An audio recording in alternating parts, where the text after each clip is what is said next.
Arav was a young man living in Delhi, India. He was a university student, studying literature, and had a dream to become a writer one day. He lived in a small flat with his parents and younger sister. Life was not perfect. There were money problems, exams, and stress, but they were together as a family, and that gave them strength. In another part of the world, across the border, lived Bilal. He was from Lahore, Pakistan. He too was a student. His father had passed away, and his mother worked day and night to take care of Bilal and his two sisters. Bilal was quiet and kind. He didn't have many friends, but he had a deep love for history and stories. The two young men had never met, but one day, fate brought them together. Bilal was helping his mother clean an old trunk that belonged to his grandfather. Among books and letters, he found a very old diary.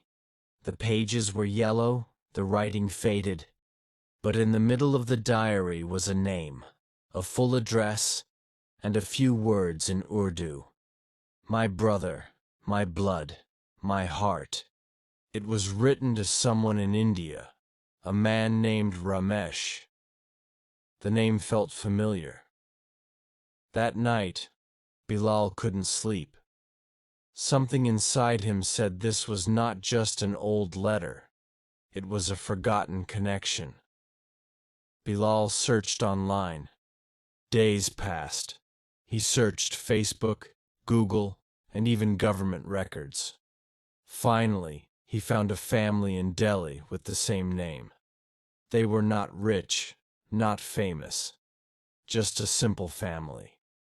He found a boy named Arav, who might be the grandson of the man mentioned in the letter.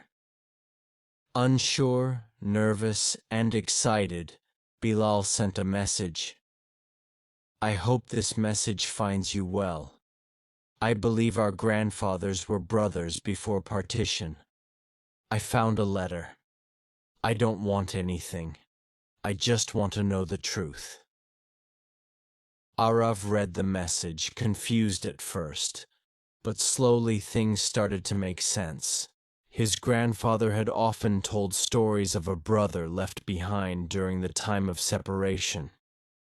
That brother's name was Yusuf, but Arav never knew more. When Arav showed the message to his grandfather, the old man cried. Yusuf was my brother. I never saw him again, he said. And so, with tears and memories, a lost connection was found again. Arav and Bilal started talking, first through email, then voice notes. They didn't know each other's faces yet, but they felt close. They shared family photos. They laughed at how similar their lives were. They both loved cricket. They both enjoyed old Bollywood songs. They both respected their mothers deeply. And most importantly, they both had questions about the past, about the present, and about what they had been told to believe. One evening, Bilal asked, "What do your people think of Pakistan?" Arav replied honestly, "Most of us are told that Pakistan is not friendly. The news talks about danger." Bilal said, "It's the same here. Many people are scared of India. But when I talk to you, I feel peace, not fear." They both understood something important. Most fear is learned, not natural. Most hate is taught, not born. They decided to do a little experiment. Arav would watch Indian news, and Bilal would watch Pakistani news.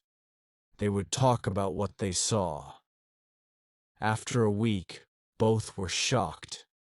The headlines were big and bold. The music was dramatic. The presenters were shouting.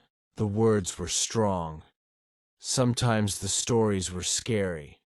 Both news channels spoke as if a war could start any time. But when Arav looked outside his window, the streets were calm. Children were playing. Life was normal. It was the same for Bilal. "Why do they always talk about hate?" Arav asked. Bilal replied, "Maybe because it keeps people busy." As they kept talking, they noticed a pattern. Whenever there were elections, or when economic problems increased, the news became more focused on the enemy across the border. It was like a cycle. People would get emotional. Social media would fill with strong posts.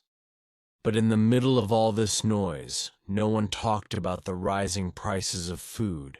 No one talked about schools without teachers, hospitals without medicines, or people without jobs. Arav and Bilal knew something now. When people are busy fighting each other, they forget to question those in power. But they didn't want to talk politics. They only wanted to protect their bond. They didn't blame any government. They didn't blame any nation. They only shared the truth of their hearts, that peace is not weakness, and understanding is not betrayal. They loved their countries. They respected their cultures. But they believed that love for your country does not mean hate for someone else's. Their families slowly came to know about their friendship. At first, there was silence. Then came tears, not of fear, but of lost memories. Bilal's mother said, "Your grandfather would be so happy to know that his brother's family is safe and well." Arav's grandfather said, "I never thought I would hear from my brother's side again. This is a gift from God." One day, Bilal wrote, "We are not divided by borders. We are divided by politics. But love does not need a visa. Kindness has no passport." Arav read it again and again. He felt it in his bones. They decided to keep their story private, but they promised each other that one day they would meet. Not for a big show, not for the world to see. Just two young men sitting under a tree, drinking chai and talking like brothers. In the end, Arav wrote something beautiful in his journal. "We do not need loud voices to build peace. We need quiet hearts that believe in humanity. Because wars are not won on battlefields. Real victories are in understanding, in forgiveness, in love." Though the world often divides us with borders, differences, and politics, true power lies in our ability to understand each other. Arav and Bilal are just two young men who saw beyond the surface, beyond the hatred, the fears, and the loud voices. They understood something that many of us forget. We are all human, no matter where we come from. We cannot control the systems we live in, but we can control how we treat others. We can choose kindness over anger, peace over violence, and love over fear. The story of Arav and Bilal is not just theirs. It is the story of every person who has ever struggled with conflict, of every soul who has ever dreamed of a world without hatred. They remind us that we are not enemies. We are not divided. We are simply people trying to find peace in a world that often tries to tear us apart. We have the power to change. We have the power to love. And most importantly, we have the power to unite, one heart at a time. If two people from opposite sides of the world can find peace, then so can we all.